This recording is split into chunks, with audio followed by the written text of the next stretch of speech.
My name is Sushmita Mukherjee, Reverend Dr. Sushmita Mukherjee. I wear many hats. During the day, I'm a scientist, a research scientist at the Weill Cornell Medicine. And I'm also a dean in an interfaith, interspiritual seminary program.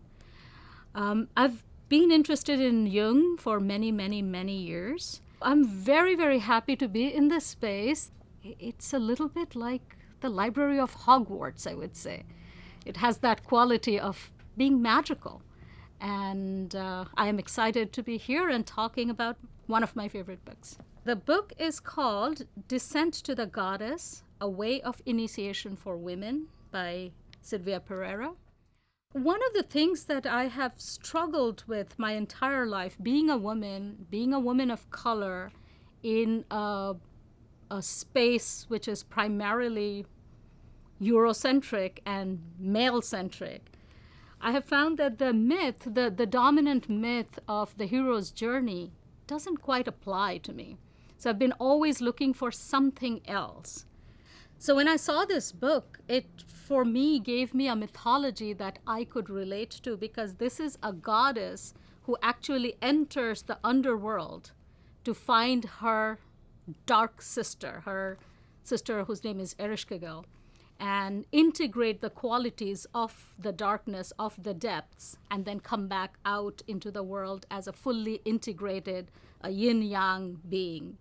And to me, this is so much more a myth that I feel aligned with, and I also feel it's really a myth that our time desperately needs, because hero's myth is just not doing it for us anymore.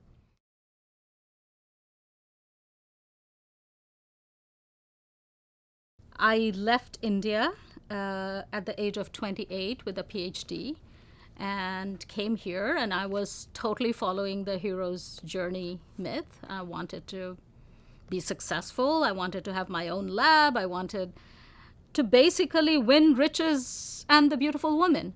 And a time came when I realized that that didn't satisfy me anymore. What was needed was to actually surrender all those things that I had won after fighting so hard, and to get to this place of bowed down, low, and empty. And from there be filled with something that comes only from the depths, that cannot come from the heavens.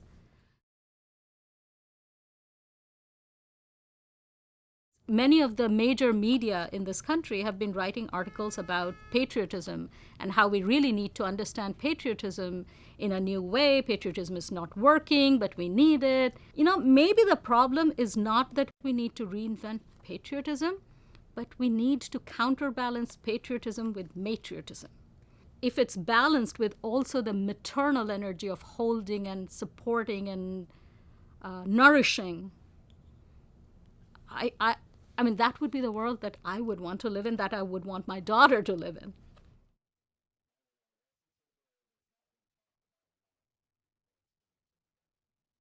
The Western, patriarchal, success-driven, hierarchical structure, it is dying.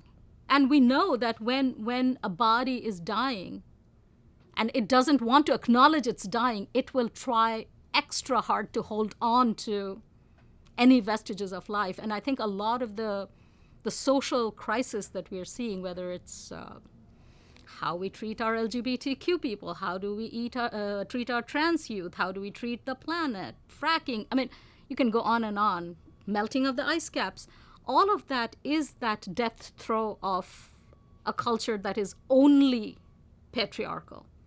And I think this myth is telling us that another way is possible. This is a book that's an extraordinary book.